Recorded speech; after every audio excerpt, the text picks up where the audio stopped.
It all started with garlic. Not a meth lab, not a body buried under the petunias, but the heavenly scent of garlic, butter, and rosemary roasting on a chicken. A perfectly innocent, utterly delicious Sunday afternoon chicken. Little did I know, that bird was about to become the feathered harbinger of my suburban downfall, and then my smoke-fueled resurrection. I'm Leo, 32, graphic designer, perpetually clad in ironic band t-shirts, and, until recently, a contented resident of the most aggressively beige suburb in America. My greatest vices were an overly ambitious vinyl collection, a spice rack that could shame a five-star restaurant, and a penchant for turning a simple Tuesday night dinner into a culinary event. My life was a predictable, pleasant rhythm of client calls, design mock-ups, and the satisfying sizzle of something delicious hitting a hot pan. I liked my quiet, I liked my routine, and I really liked my food. This particular Sunday, the air in my kitchen was thick with promise. I was attempting a spatch-cocked chicken, basted in a garlic herb butter, destined for crispy skin and succulent meat. The aroma, a warm, savory hug, was what I considered a public service. Who wouldn't want a free whiff of that? Apparently, Brenda, 2 houses down, with the Live, Laugh, Love sign on her porch and a haircut so severe it looked like it was chiseled from granite. The first knock was polite, optimistic even. I figured it was a package delivery or maybe the kid down the street hawking overpriced lemonade. I wiped my hands on a tea towel, humming along to some obscure indie rock, and opened the door. There she stood, a specter of suburban disapproval, clutching a pristine white tissue to her nose as if my house was actively exhaling toxic fumes. Her eyes, narrowed slits, scanned past me and seemed to penetrate directly into my kitchen. "Good afternoon," she said, her voice strained, like someone forcing a smile while enduring a root canal. "I'm Brenda, from 2 houses down." "Leo," I replied, extending a hand she conspicuously ignored. "Can I help you?" "Well, yes, Leo, you can," she began, the words clipped and precise. "I'm calling about the odors." Odors, not smell. Odors. It immediately put me on the defensive. Odors? Yes, persistent and rather pungent. It's been quite strong for the last hour, emanating from your property. She gestured vaguely in the direction of my open kitchen window, as if pinpointing the source of a biohazard. I blinked. "I'm roasting a chicken," I explained, trying to sound as unthreatening as possible. "With garlic and rosemary." Her nose crinkled further. "Yes, well, it's quite strong. We, in the community, pride ourselves on maintaining a certain atmospheric neutrality. These robust culinary expressions, while I'm sure they're delightful to you, can be rather disruptive. Atmospheric neutrality." I almost laughed. Was I supposed to be cooking tofu in a vacuum chamber?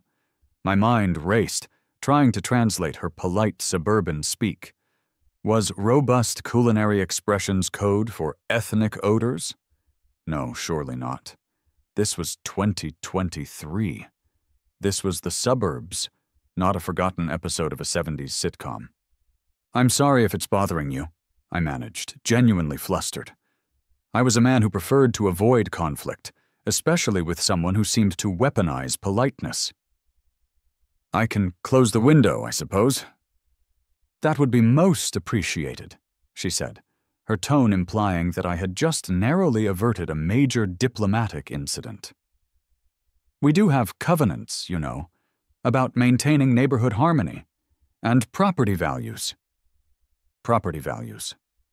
The ultimate suburban trump card. She gave a thin, triumphant smile, still clutching the tissue, and then, with a rustle of her sensible cardigan, she was gone, leaving behind a faint, lingering scent of potpourri and passive aggression. I closed the window, feeling a bizarre mix of annoyance and guilt. Had I really been that inconsiderate? I took a deep breath. The smell of garlic and rosemary, now trapped inside, was indeed potent. But it was good. This was the smell of home, of comfort, of Sunday, not a blight on the neighborhood. A few days later, the postman delivered not just junk mail and bills, but a crisp white envelope with the HOA logo emblazoned on it. I tore it open, a knot forming in my stomach. Subject: notice of violation, persistent and offensive odors. Dear resident, Mr. Leo Maxwell, it has come to our attention, through a formal complaint, that your property at 123 Maple Drive has been the source of persistent and offensive odors emanating into the common areas and neighboring properties. This is in direct violation of Article 4, Section 3B of our Community Covenants, which states, "Residents shall not engage in any activity, nor permit any condition to exist on their property which emits noxious or offensive odors detectable beyond the property line, so as to create a nuisance or disturb the peaceful enjoyment of other residents' properties, or to negatively impact community aesthetics and property values." We understand that culinary activities are a part of daily life. However, the intensity and duration of the reported odors have exceeded reasonable limits.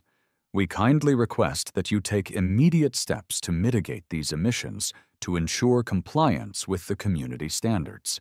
Failure to address this violation within 7 days may result in further actions, including fines and enforcement through legal channels. Sincerely, the Maple Drive Homeowners Association Board. I reread the letter, then reread it again. Atmospheric neutrality had been codified. Offensive odors. Noxious. My garlic rosemary chicken. My perfectly innocent, delicious chicken was now legally noxious. My simmering annoyance began to boil. My suburban bubble, once so comforting, now felt like a cage. And Brenda, with her sensible cardigan and her live, laugh, love sign, had just declared war. A war, it seemed, against anything that dared to smell good. I clutched the letter, the paper crinkling in my hand. This wasn't just about a smell anymore. This was about my right to cook, to live, to fill my home with whatever damn aroma I pleased. And I knew, with a sudden chilling clarity, that this was far from over. The HOA letter sat on my counter, a stark white testament to Brenda's unwavering commitment to olfactory oppression. My initial fluster had hardened into a quiet, determined resolve. I wasn't a confrontational person by nature, but this felt like an attack on my very soul, or at least my taste buds. My first response was an attempt at diplomacy, a strategy I now realize was hopelessly naive. If my cooking was the problem, perhaps a peace offering, something universally adored and utterly inoffensive, would do the trick. I spent an entire Tuesday evening baking a batch of my grandmother's chocolate chip cookies, soft, chewy, with just the right amount of browned butter. Their scent, subtle and sweet, filled my kitchen. Surely no one could object to the smell of fresh-baked cookies. They were the edible equivalent of a white flag. Armed with a plate piled high, wrapped in cellophane and tied with a little ribbon, I walked the 2 houses down. Brenda's porch was immaculate, her live, laugh, love sign gleaming menacingly in the evening sun. I took a deep breath and rang the doorbell. She answered, her eyes widening slightly when she saw me, then narrowing as she registered the plate in my hands. It was the look of a hawk, spotting a particularly unappetizing mouse. "Leo," she said, her voice devoid of any warmth. "Brenda," I replied, forcing a smile. "I just wanted to apologize again for the odors. I made these as a peace offering. My grandmother's recipe. No garlic, I promise." I tried to inject some humor into it, but it landed with the thud of a stale biscuit. She looked at the cookies as if they were a biological weapon. "Oh, thank you, but no. I'm gluten-free, dairy-free, and I'm watching my carb intake. And frankly, Leo, the issue isn't what you're cooking, but the intensity of your cooking. It's not just the savory items.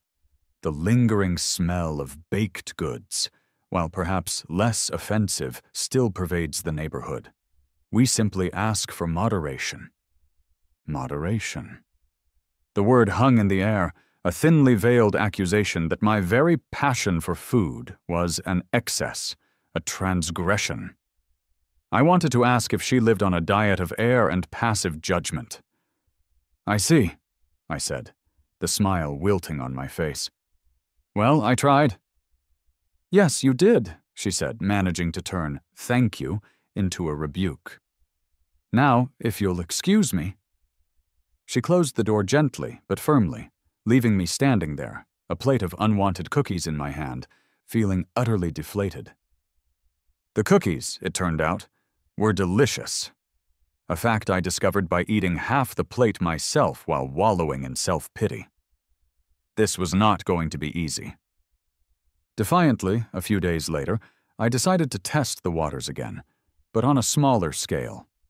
No roasting, no baking, just a single, perfectly seared ribeye steak in my cast-iron pan.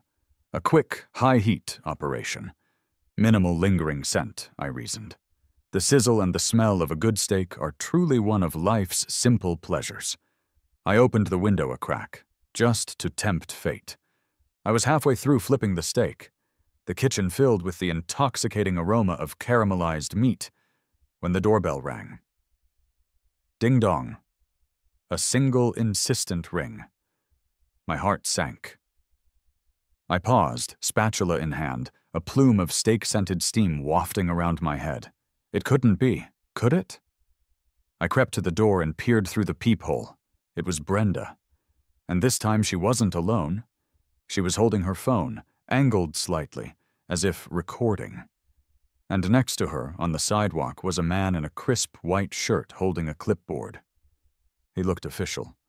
An HOA enforcer, perhaps. Or worse, a city inspector. I opened the door, a forced casualness in my voice. "Brenda, to what do I owe the pleasure?" "Leo," she said, her voice dripping with triumphant accusation. "That's a smoke smell. I can see it wafting out your window. You're creating a fire hazard. And what's this?" She gestured dramatically at the faint wisp of steam escaping my barely open window. "Excessive emissions." The man with the clipboard cleared his throat. "Mr. Maxwell, I'm with the city's Public Nuisance Abatement Department. We received a complaint regarding excessive smoke and odors emanating from your property. Is there a fire?" "A fire?" I spluttered, incredulous. "No, I'm cooking a steak. One steak." Brenda stepped forward, practically vibrating with self-righteousness. "He's been doing this for weeks, filling the air with noxious fumes. It's a clear violation of city ordinances regarding smoke abatement and public health." I looked at the steak sizzling merrily in my pan, then back at Brenda's furious face, then at the clipboard-wielding official. This was insane. My simple desire to cook a decent meal had turned into a full-blown public nuisance investigation. I was being treated like I was operating a back-alley rendering plant, not searing a piece of prime beef. That night, utterly defeated, I ate a sadly microwaved lean cuisine. The steak, having endured 2 rounds of interrogation, tasted vaguely of shame. I slumped on my couch, endlessly scrolling through social media, trying to distract myself from the absurdity of my life. My culinary creativity was being choked, stifled by the iron fist of the HOA and the zealous nose of Brenda. Then, an algorithm-fueled miracle. A YouTube video popped up in my feed. Best of BBQ Brawl 2022 Grand Finale. I clicked, half-heartedly. The screen exploded with color, sound, and a glorious, billowing cloud of smoke. Massive, custom-built smokers, some the size of small cars, lined a vast field. Tatted-up pitmasters, looking like a cross between rock stars and lumberjacks, were lovingly tending huge cuts of meat. Brisket, ribs, pork shoulder, all glistening, all surrounded by an almost mystical haze. The crowd was enormous, cheering, laughing, and inhaling the smoke with undisguised delight. Judges, with serious expressions, savored each bite. They weren't complaining about the smell. They were celebrating it. They were worshiping it. My eyes widened. My brain, dulled by the lean cuisine and suburban despair, slowly started to whir. These people weren't just cooking. They were creating, performing, competing. And the central, undeniable, glorious byproduct of their art was smoke. Thick, delicious, unapologetic smoke. Smoke that traveled for miles. Smoke that got into your hair, your clothes, your soul. Smoke that was the very essence of their craft. An idea, beautiful and terrible, began to bloom in my mind. A seed of vengeance, watered by frustration and fertilized by the sheer, magnificent absurdity of it all. Brenda wanted atmospheric neutrality? Brenda wanted moderation? Fine. I would give her the exact opposite. I didn't just need to cook. I needed to cook on a scale so epic, so undeniably fragrant, so overwhelmingly smoky, that her complaints would become utterly ridiculous. My search history, which moments before had been a depressing parade of how to appease HOA and city smoke ordinances, rapidly transformed. Now it read, Industrial Offset Smoker for Sale, Reverse Flow Smoker Largest Capacity, and BBQ Competition Circuit Rules USA. The microwaved dinner suddenly tasted like victory. This wasn't just about delicious food anymore. This was war, and I, Leo Maxwell, mild-mannered graphic designer, was about to become the undisputed, smoke-wielding, brisket-burning champion of petty revenge. The next morning, propelled by an almost manic energy, I delved deep into the online world of industrial smokers. These weren't your backyard Weber kettles. These were beasts of steel, monuments to the art of slow-cooked meat. My initial searches had been a little ambitious. Some models looked like decommissioned train engines. While tempting, I needed something that could fit in my backyard without requiring a zoning variance for small industrial processing plant. I finally found a local company, Gus's Custom Smokers and Grills, nestled in a slightly grungier part of town. Their website proudly displayed photos of monstrous, custom-built units, each one a gleaming, black steel work of art. I called the number, my heart thumping with a mix of trepidation and gleeful anticipation. A gruff voice answered, "Gus's, what can I get for you?" "Hi," I began, trying to sound nonchalant, like someone who regularly bought industrial-grade cooking equipment. "My name's Leo Maxwell. I'm looking to acquire a smoker, a substantial one." There was a pause, a low rumbling sound that could have been a laugh or just Gus shifting his weight. "Substantial, huh? You looking for a little backyard offset for burgers and ribs, or you feeding an army?" "Neither, really," I replied. "I'm thinking bigger. I want something that says, I am the god of smoke, and this entire zip code is my temple. Something that doesn't just cook, but declares." Another, longer pause. This time I was pretty sure it was a chuckle. "Well, that's a new one. Most folks just want to make good brisket. You doing catering? Opening a restaurant?" "No," I admitted, a slight flush rising to my cheeks. "This is for personal use. Strictly personal. It's more of a neighbor thing." The chuckle deepened into a full-blown, rumbling laugh. "A neighbor thing, huh? I like the sound of that. Tell me, is this neighbor thing more of a friendly wave, or more of a my smokestack is bigger than your sense of personal space kind of thing?" "Definitely the latter," I confirmed, feeling a surge of kinship with this man I'd never met. She reported the smell of my roasted chicken to the HOA, multiple times. Got me a violation letter. "A chicken?" Gus bellowed, his voice practically vibrating the phone. "A chicken? Lord help us. Son, you've come to the right place. I got just the thing for you. It's called the Apocalypse 2000 Or. Reverse flow, 300-gallon capacity, insulated firebox, custom stack. Looks like a small submarine. Smokes like a forest fire. Built it for a guy who was going to open a food truck, but he got cold feet. She's been sitting here, waiting for her true calling." My eyes widened. The Apocalypse 2000. The name alone was music to my ears. It perfectly encapsulated the scale of my intended vengeance. How big is it? She's about 12 feet long, 5 feet wide, weighs about 1.5 tons, needs a dedicated pad, concrete, minimum 6 inches thick, and a crane to get her in your yard. But she'll smoke 20 briskets at once, easy. Or, 100 chickens, if that's your thing. He paused. And the smell?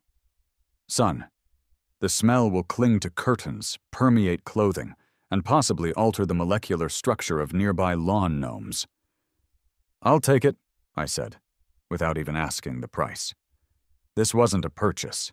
It was an investment in pure, unadulterated, delicious spite. "Whoa there, cowboy," Gus interjected, clearly amused. "Let's talk numbers. This ain't cheap. You're looking at, well, let's just say it's more than a new car." My stomach did a flip, but the image of Brenda's face, contorted in outrage, solidified my resolve. "Doesn't matter. I need it. When can you install it?" Gus named a price that made my eyes water.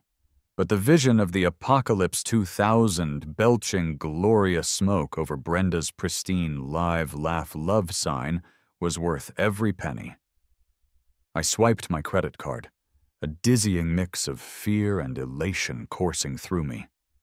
This was it, the point of no return. The day the Apocalypse 2000 arrived was, as Gus had promised, a neighborhood event.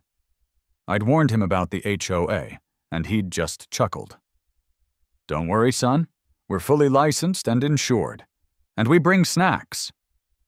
A massive flatbed truck, carrying what looked like a shiny black torpedo, rumbled down our quiet suburban street. Trailing behind it was a crane truck, its boom folded like a mechanical praying mantis. Neighbors, drawn out by the sheer spectacle, began to emerge from their homes, some openly staring, others peeking from behind curtains. Children pointed, dogs barked. Brenda was the first to make a full appearance, standing on her immaculate lawn, arms crossed, her expression a perfect mask of horrified indignation. She looked as though a small alien invasion force had landed in my backyard. Gus, a burly man with a salt and pepper beard and a mischievous twinkle in his eye, hopped out of the truck. He spotted Brenda immediately. "Ah, the target acquired, boys," he hollered to his crew, who were already setting up cones and unfurling the crane's massive supports. "Mr. Maxwell," Brenda's voice cut through the air, sharp and brittle. "What, precisely, is that monstrosity?" "This," I announced, puffing out my chest slightly, "is my new barbecue smoker, Brenda. It's called the Apocalypse 2000. Her jaw dropped, just a fraction. It was enough. The next few hours were a blur of coordinated chaos. The crane operator, a surprisingly gentle giant named Earl, expertly maneuvered the massive smoker over my fence and lowered it onto the specially poured concrete pad in my backyard. The ground vibrated. The air thrummed. Each clank and grind of the machinery felt like a tiny victory. Gus and his crew, a collection of equally jovial, heavily tattooed men, worked with practiced efficiency, bolting the stack into place, checking the firebox, explaining the various dampers and vents. They kept up a running commentary of jokes and good-natured ribbing. "You sure you don't want a turret on this thing, Leo?" one of them asked, wiping grease from his brow. Maybe a giant foghorn to announce turn-in times? Another chimed in. I just grinned, watching Brenda's increasingly apoplectic face. She paced her lawn, occasionally muttering into her phone, undoubtedly alerting the entire HOA board, possibly the FBI, about the sudden appearance of a small, smoke-generating battleship in my backyard. As the crew packed up, Gus clapped me on the shoulder. "All right, Leo, she's all yours. She's gonna be a learning curve, but she'll do you proud. And remember, the more smoke, the more flavor, and the more annoyance." He winked. "Good luck, kid, make some noise." I stood in my backyard, gazing at the gleaming black behemoth. The Apocalypse 2000. It dominated the space, a silent, imposing promise. My backyard, once a placid expanse of lawn, now felt like the launchpad for a delicious, smoke-filled revolution. Brenda had wanted atmospheric neutrality. I was about to give her atmospheric saturation, and I couldn't wait to fire her up. The Apocalypse 2000 sat in my backyard, a silent, steel monument to my burgeoning vendetta. It was beautiful, terrifying, and utterly baffling. Gus had given me a quick rundown, but the sheer number of levers, vents, and thermometers was daunting. I'd watched a dozen YouTube videos, consumed articles on fire management, and devoured forums on low and slow cooking. I felt like an aspiring rocket scientist, armed with a match and a bag of wood chips.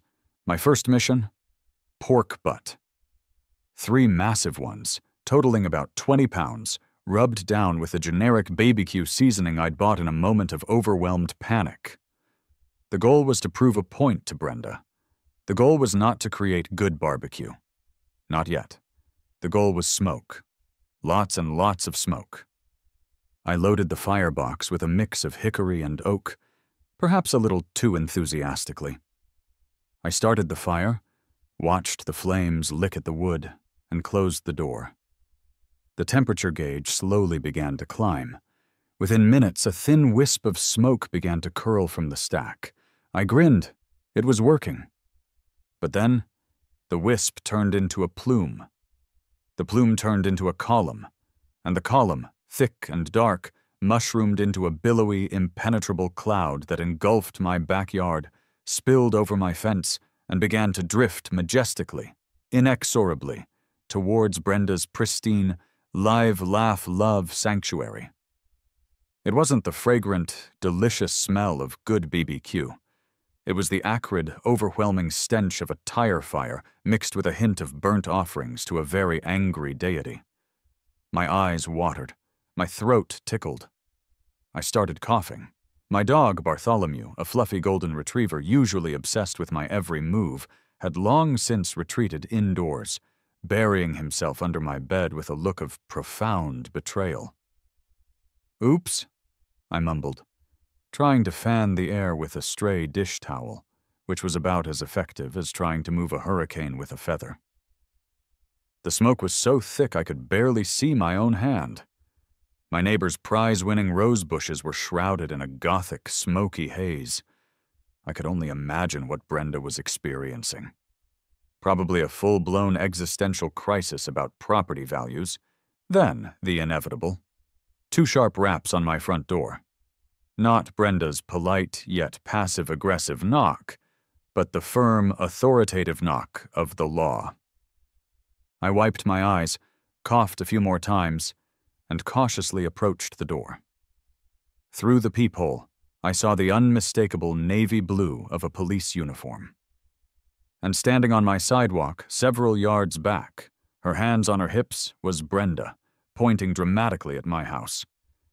I opened the door, trying to look like a normal, law-abiding citizen who wasn't currently recreating a scene from Pompeii in his backyard.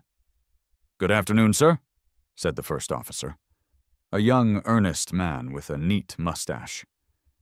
He looked vaguely uncomfortable, his eyes already darting towards the smoke cloud billowing over my roof.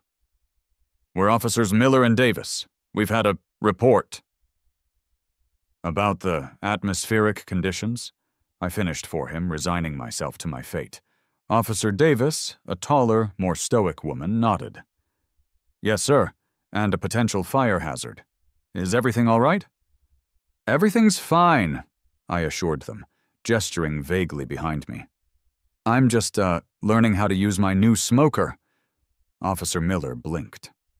Smoker? Yeah, I said, stepping aside. It's, pretty big. They exchanged a look, a flicker of bewildered amusement passing between them. Then, with a sigh, they stepped inside. The moment they crossed the threshold, the acrid smell of burnt wood hit them. They both subtly winced. All right, Mr. Maxwell, Officer Miller said, trying to maintain his professional demeanor, though his eyes were now watering slightly. Let's see this. Smoker. I led them through my house, past a cowering Bartholomew, and into the backyard. The sight of the Apocalypse 2000, now a black, belching dragon, was truly something to behold. The smoke plume was a living entity, twisting and swirling upwards, temporarily blotting out the sun. Officer Davis pulled out her radio. Yeah, it's a code 8, she mumbled into it, looking at the smoker with a mixture of awe and disbelief. No, a barbecue, a really big barbecue. No, I don't think it's a public safety issue unless you count a crime against pork. She paused, listening to the crackle. No, I'm pretty sure it's not a secret government experiment, dispatcher. It's just a guy and his really big smoker. Officer Miller, meanwhile, was slowly circling the Apocalypse 2000, rubbing his chin. So, this is for cooking, you say? Yes, sir, I confirmed. Pork butt specifically.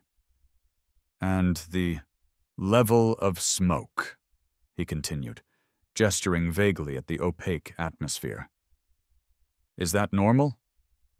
I hesitated. For a beginner, apparently, yes. I might have overdone the wood a bit. A bit, Officer Davis muttered, coughing softly. My uniform smells like a campfire already. They pulled out their notepads, asking a series of questions. What kind of wood was I using? Was it properly seasoned? Did I have a fire extinguisher? Yes, I did, and I pointed to it proudly.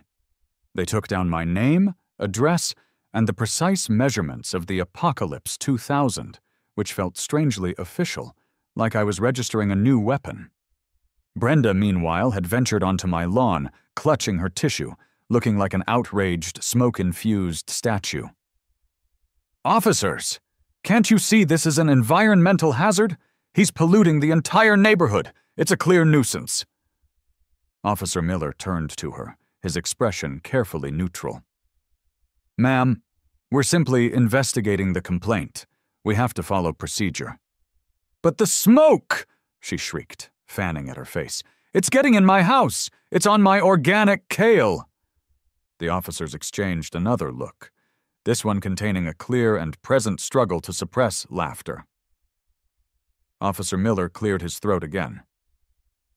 Ma'am, we've reviewed the city ordinances on outdoor cooking and smoke abatement. As long as Mr. Maxwell is operating a legal cooking device and not causing an actual fire, there's not much we can do. It's not a crime to barbecue. But the smell, Brenda insisted, her voice rising to a furious pitch. Smell is subjective, ma'am, Officer Davis interjected, her voice perfectly polite. Unless it's proven to be a health hazard, which this is not, it falls into a gray area. Our advice to Mr. Maxwell would be to, maybe, learn how to use his equipment properly, and perhaps be a little more considerate. She sent me a pointed look.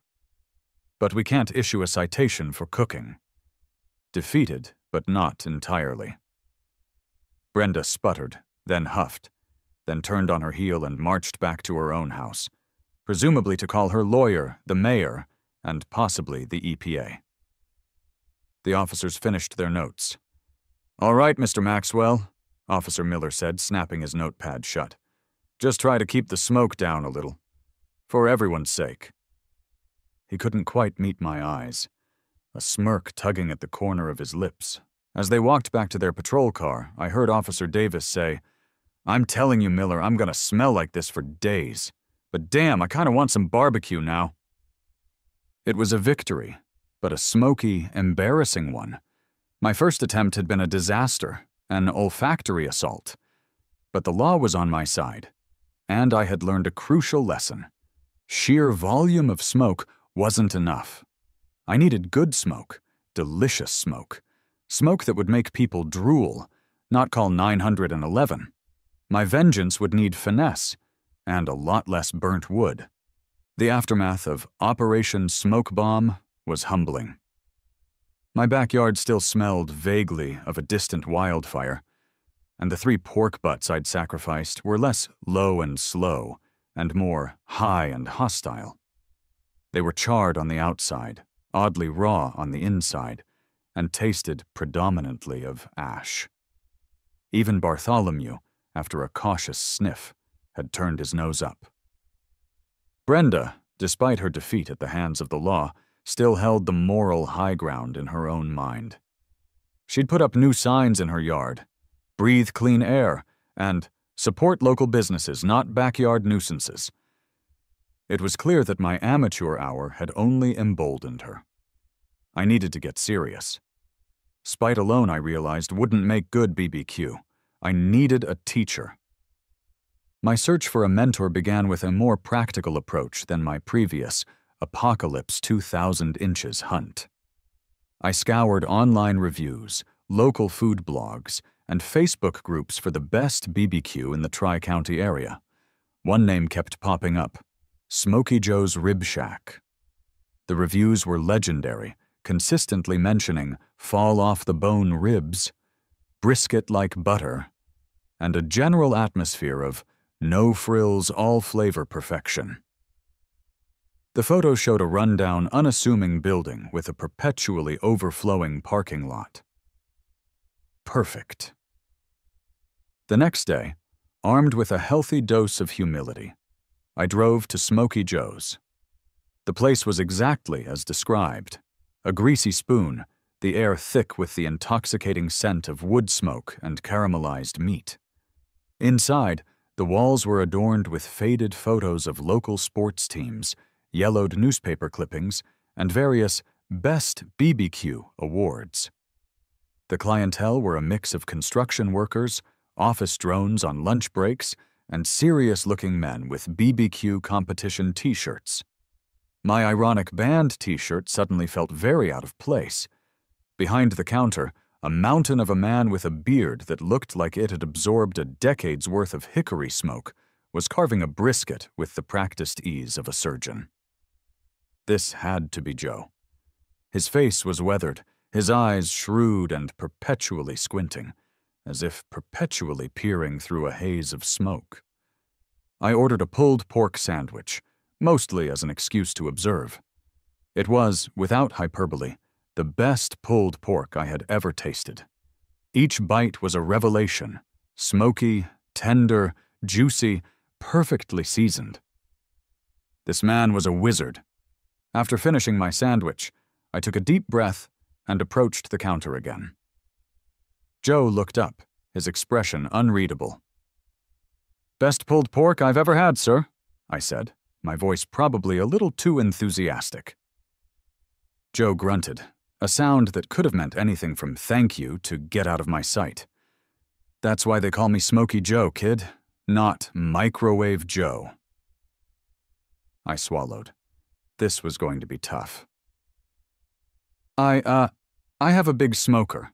An Apocalypse 2000, actually." Joe's eyebrows, bushy and gray, raised an inch. "Apocalypse 2000, huh? That's a serious piece of equipment. You running a catering business I don't know about?" "No," I admitted, lowering my voice. "It's for personal use. And, a neighbor." Joe paused, placing his carving knife down with a soft thunk. His eyes, surprisingly sharp, fixed on mine. "A neighbor, you say? What kind of neighbor requires an Apocalypse 2000? I spilled the whole story. The garlic chicken, Brenda's complaints, the HOA letter, the cookies. The steak, the public nuisance report, the police visit, and my disastrous first attempt at smoking. I left out no detail of my petty, smoke-fueled vendetta. As I spoke, a slow smile began to spread across Joe's face, starting as a flicker in his eyes and eventually crinkling the corners of his mouth.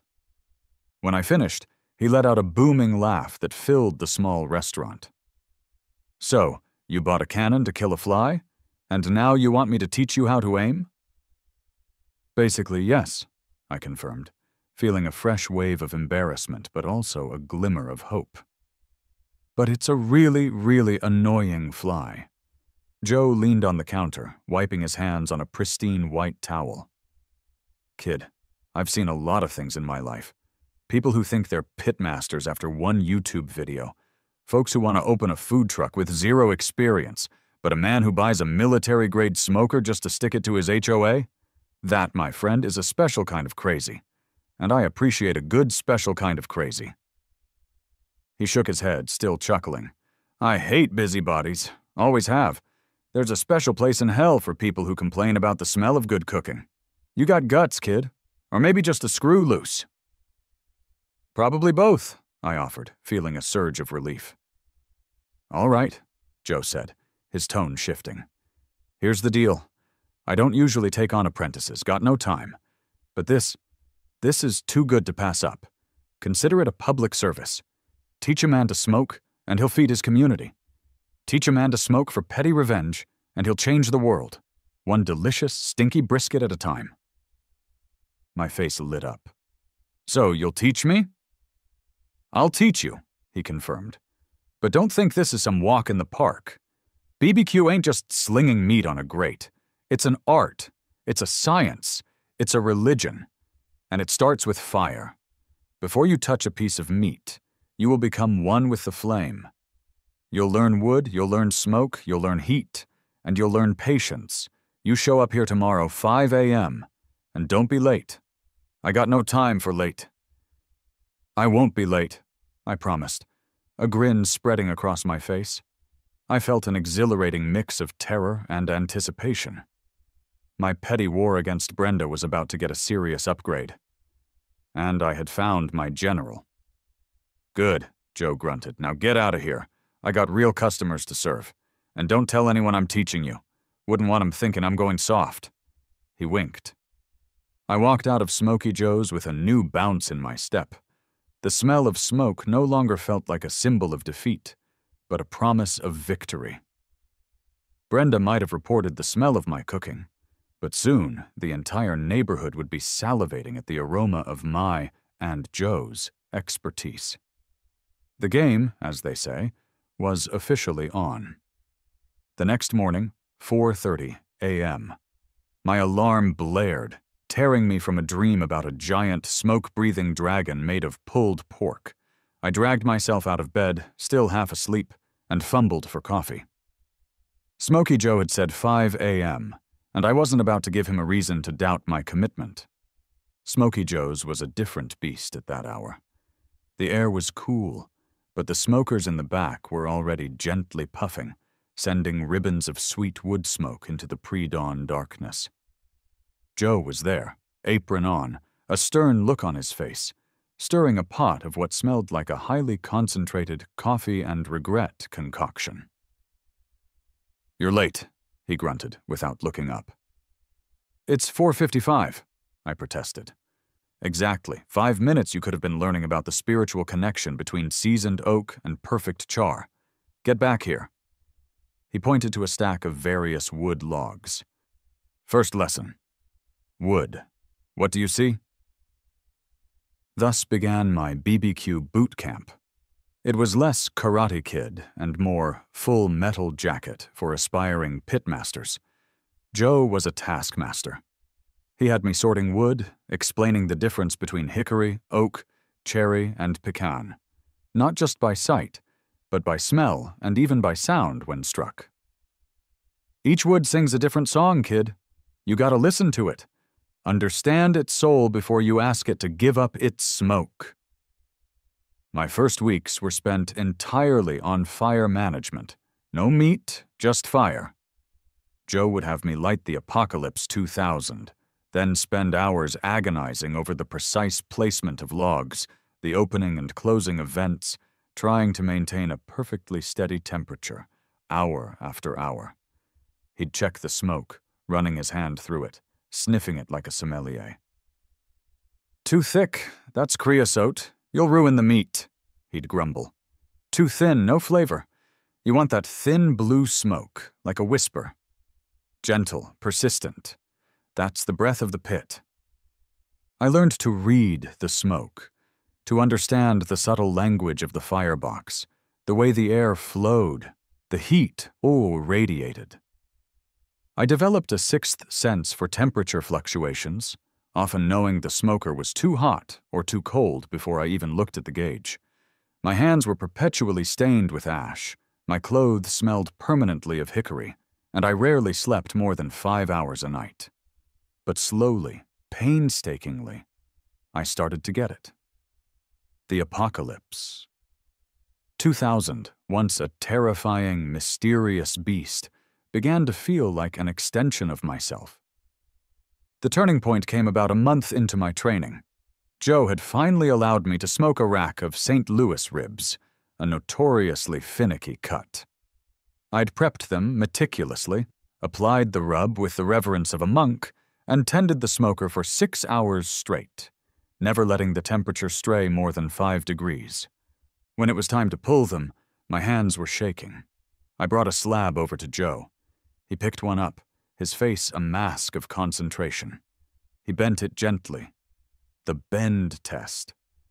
It yielded perfectly. He took a bite, chewed slowly, then closed his eyes, a blissful expression momentarily softening his gruff features. He opened his eyes and grunted. "Not bad, kid. Not bad at all. You might actually have a future beyond graphic design."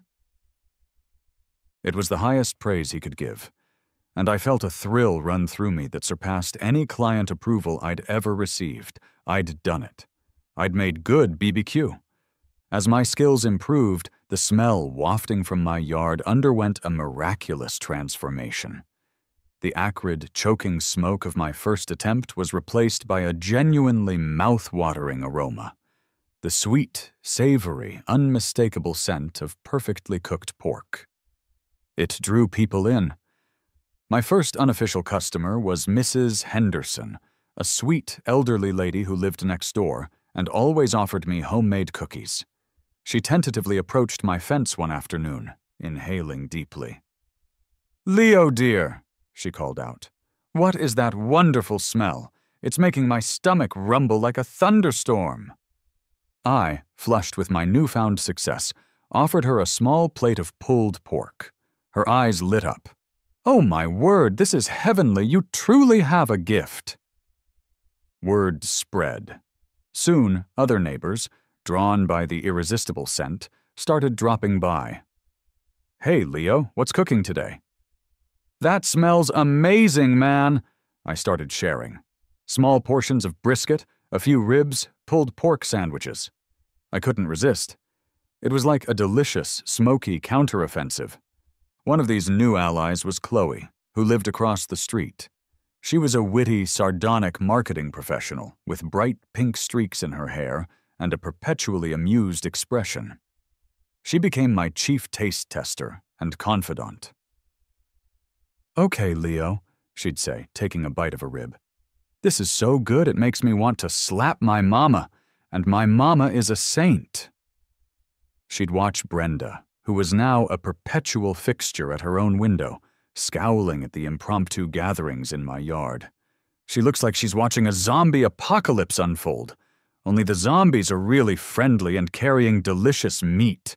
Brenda's breathe clean air signs, once a source of irritation, now just looked pitiful. The neighborhood was now firmly divided. On one side, Brenda, isolated and fuming. On the other, me, surrounded by a growing legion of hungry, happy neighbors, all united by the irresistible pull of good BBQ. My backyard, once the scene of a skirmish, was becoming a beacon of community, fueled by smoked meats. Brenda's power was waning. My smoke, once a nuisance, was now a neighborhood treasure. And it felt glorious. The neighborhood barbecues became a regular occurrence. Every weekend, my backyard transformed into an impromptu culinary gathering. Chloe was usually there, making sarcastic observations and occasionally attempting to brand my humble operation. Mrs. Henderson brought her famous potato salad. Even Bartholomew, having forgiven me for the tire fire incident, would circulate amongst the guests, hoping for a dropped morsel. Brenda, meanwhile, remained a silent, fuming sentinel at her window, occasionally closing her curtains with a dramatic flourish that only added to the neighborhood's amusement. My smoke, far from being a nuisance, was now a unifier. One Tuesday morning, after another grueling 5 a.m. session, Smokey Joe wiped his hands on his apron and looked at me, a rare glint of genuine pride in his eyes. "You're good, kid," he said, his voice surprisingly soft. "You've got the feel for it now. You understand the heat, the smoke, the meat. You're making real barbecue." I beamed, feeling a warmth that had nothing to do with the smoker. "Thanks, Joe. That means a lot." "But," he continued, a familiar sternness returning to his voice, "are you win a blue ribbon and get your picture in the local paper good? Because that's how you really stick it to her." My stomach clenched. "What do you mean?" "The Tri-County Smoke-Off," he announced, his voice booming. "It's next month. Biggest local competition, serious pitmasters, serious judges, serious bragging rights, and a damn good cash prize. If you win that, Leo, she won't just be eating crow. She'll be eating crow that's been slow-smoked over hickory for 14 hours. The idea was terrifying and exhilarating. I had started this whole thing out of spite, a petty act of revenge. But somewhere along the way, it had stopped being about Brenda and started being about the meat, the fire, the craft. I'd genuinely fallen in love with smoking. The thought of competing against seasoned professionals filled me with a familiar beginner's dread. "I don't know, Joe," I admitted, rubbing the back of my neck. "I'm still pretty new to this. Those guys have been doing this for decades." Joe fixed me with a stare that could melt steel. "Kid, you got the passion. You got the skill. You got the best damn teacher in 3 counties, if I do say so myself. And you got a motivation that'll make you cook with fire in your belly. You think those other fellas got a Brenda pushing them? I doubt it. That's your secret weapon." I thought about it. The long hours, the burnt fingers, the endless practice, the satisfaction of pulling a perfect brisket, the cheers of my neighbors, and the sheer, unadulterated pleasure of seeing Brenda's face slowly deflate with each delicious puff of smoke. Joe was right. This wasn't just about winning a competition. It was about solidifying my victory, making a statement that echoed far beyond my backyard. I called Chloe that night. "Joe wants me to enter the Tri-County Smoke-Off," I told her, my voice still laced with doubt. There was a moment of silence on the other end, then a shriek of pure delight. "Are you kidding me? Leo, that's amazing! You have to do it! This is the ultimate mic drop! Brenda will spontaneously combust!" Her enthusiasm was infectious. She talked me through it, reminding me of all the progress I'd made, all the praise I'd received. My other neighbors, when they heard, were equally supportive. Mrs. Henderson offered to make my lucky charm, a knitted pig wearing a tiny chef's hat. "All right," I said, a grin spreading across my face. "I'm in." "Yes!" Chloe shouted. "Okay, we need a team name. Something catchy. Something that screams delicious revenge." "Code 8 Culinary," I suggested, thinking back to Officer Davis's radio call. Chloe paused. "Oh, that's good. Subtle, but the people who know. Okay, team t-shirts, social media push, we're gonna make you a legend." And so, Code 8 Culinary was born. Smoky Joe, of course, was designated the official pit boss, his wisdom and experience invaluable. Chloe became our head of marketing and moral support, already brainstorming logos and hashtags. The neighbors became our official taste testing and cheering squad. It felt like a small, delicious army assembling for battle. Brenda naturally found out. Suburbia, for all its beige conformity, was a relentless rumor mill. She must have overheard Mrs. Henderson excitedly telling someone about our Leo entering the smoke-off. Or perhaps she simply saw Chloe in my yard, measuring my Apocalypse 2000 for a potential banner. Her response was swift and predictable. She launched a furious campaign on the neighborhood's private social media page, Maple Drive Community Watch, Brenda L., 2 houses down. Dear residents, it has come to my attention that a certain individual on Maple Drive is planning to commercialize his disruptive activities by entering a public barbecue competition. This raises serious concerns about increased traffic, noise, and yes, the ongoing issue of excessive permeating odors. Are we to allow our peaceful community to become a staging ground for such ventures? I urge you all to reconsider supporting this commercialization of a neighborhood nuisance. Property values are at stake. I braced myself for the backlash. But what happened next was a glorious testament to the power of good barbecue. Mrs. Henderson, next door. Nonsense, Brenda. Leo's cooking is a delight. He shares with everyone. And the smell is heavenly. We are all rooting for him. Go Code 8 Culinary. Mark T., 3 houses down. Commercialize? The guy shares free brisket with us every week. Best BBQ I've ever had. If he wins, I expect extra ribs, Leo. You got my vote. Chloe P., across the street. Brenda, disruptive activities include complaining about the smell of roasted chicken. Leo is a national treasure. Code 8 Culinary #smoke him if you got him. The comment section exploded.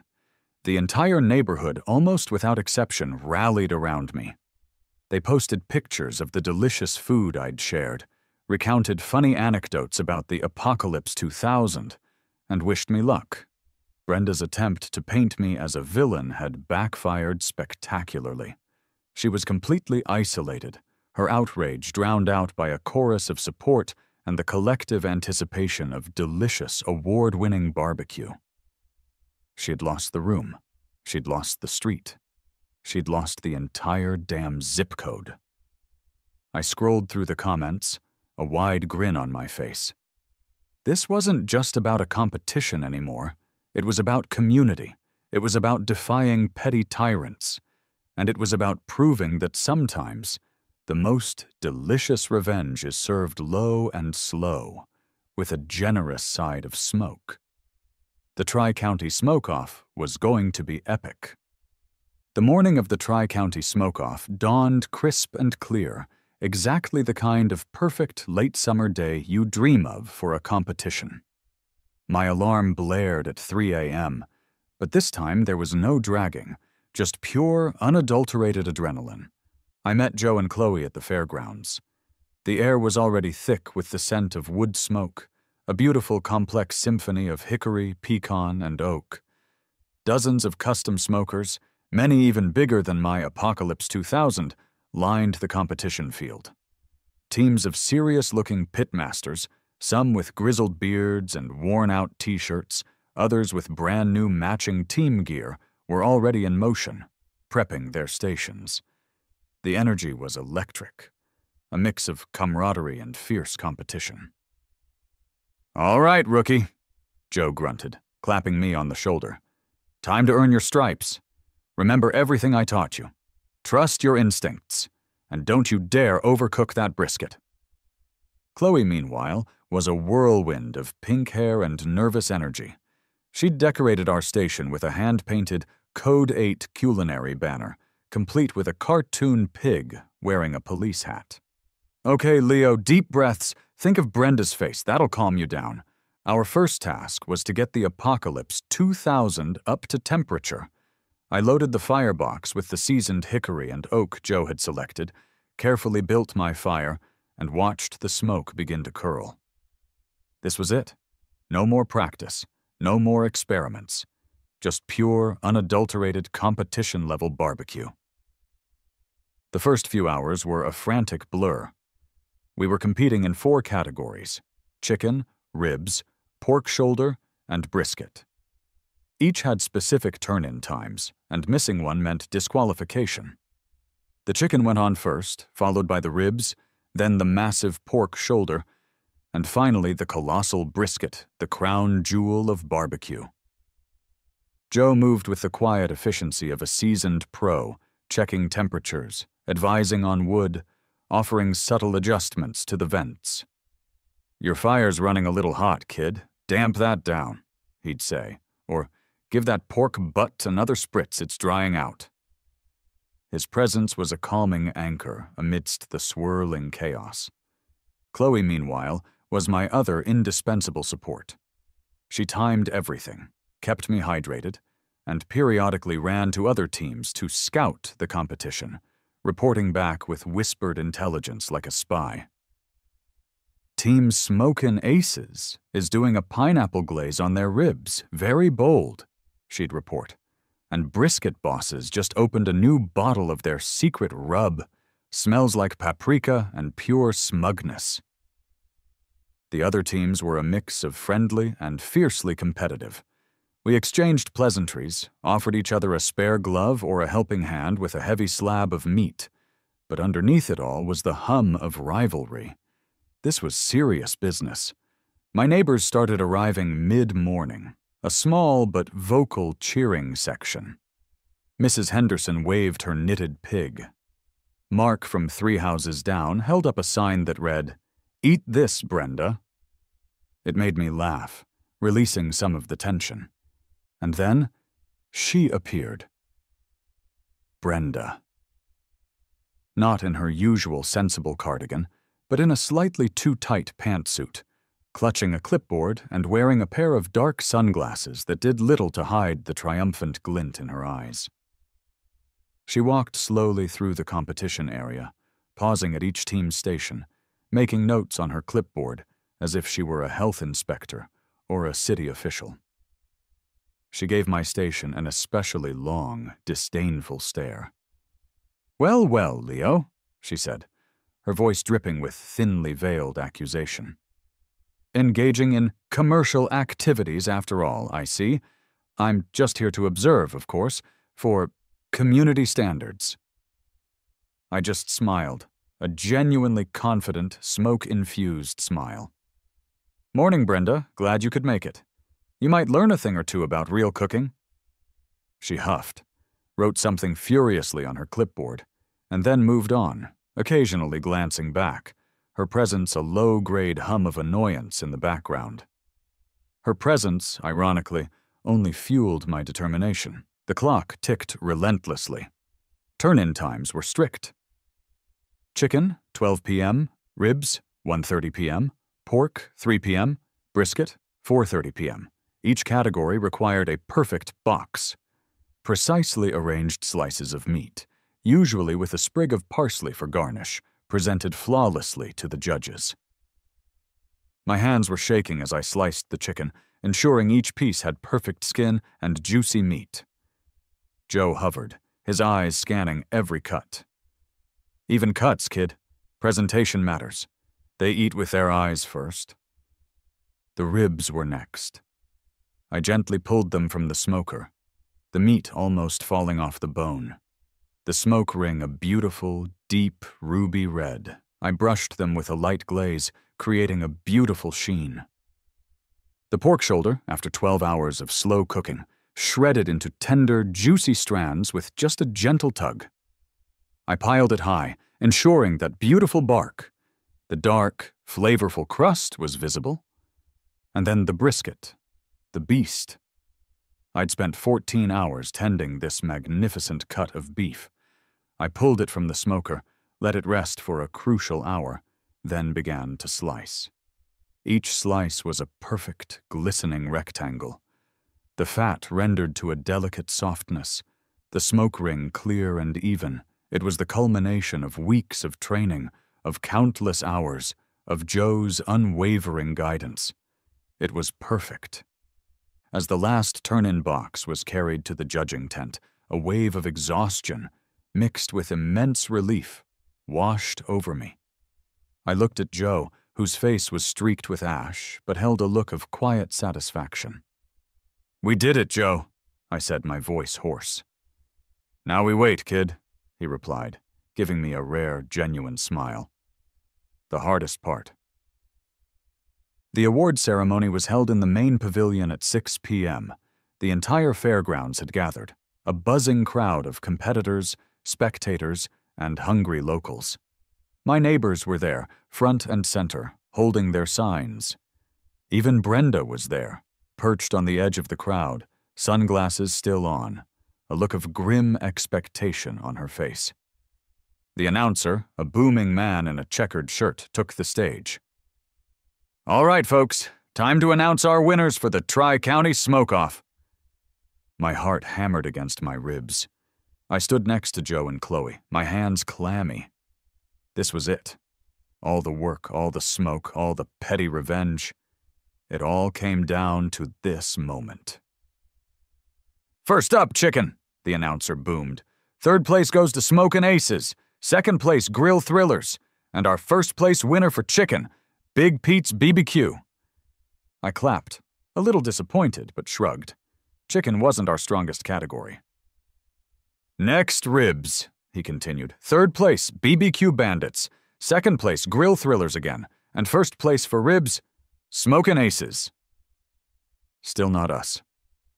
My hope started to wane a little. Brenda, I could sense, was practically vibrating with schadenfreude. I risked a glance at her. Her lips were pursed, but there was a definite smugness in her posture. "Now for the pork shoulder category." The announcer paused dramatically.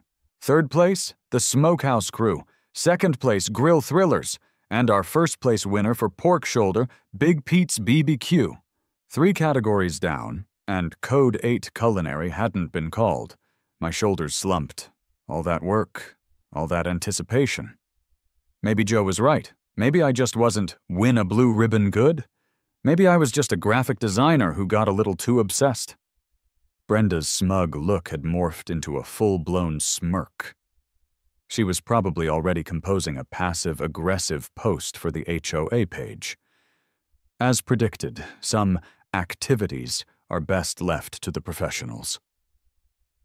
"And finally," the announcer boomed, his voice reaching a crescendo, "the ultimate category, the Queen of Barbecue, brisket." My breath hitched.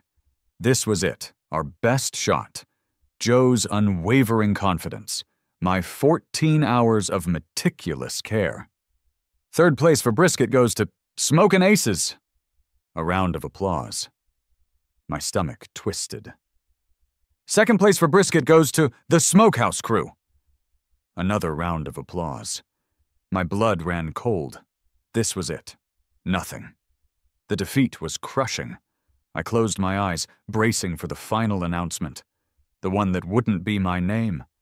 I could practically feel Brenda's victorious gaze burning into me. "And our first place winner for brisket," the announcer paused, drawing out the suspense, "with a near-perfect score. Rookie team, Code 8 Culinary." A collective gasp, then an explosion of cheers. My neighbors erupted, shouting and clapping. Chloe shrieked, jumping up and down and throwing her arms around me. Joe clapped me on the back, a wide, genuine smile finally breaking through his gruff exterior. I stared, stunned, as they called my name. Me, Leo Maxwell, rookie pitmaster, brisket champion. I walked up to the stage in a daze, accepting the huge, shiny trophy, the oversized check, and a blue ribbon that felt heavier than gold. The crowd cheered, flashing photos. I looked out at the sea of faces, and then my eyes found Brenda. She was standing there, utterly, completely still. Her mouth was slightly open. Her sunglasses were still on, but I could feel the laser focus of her defeat. The smirk was gone. The smugness had evaporated.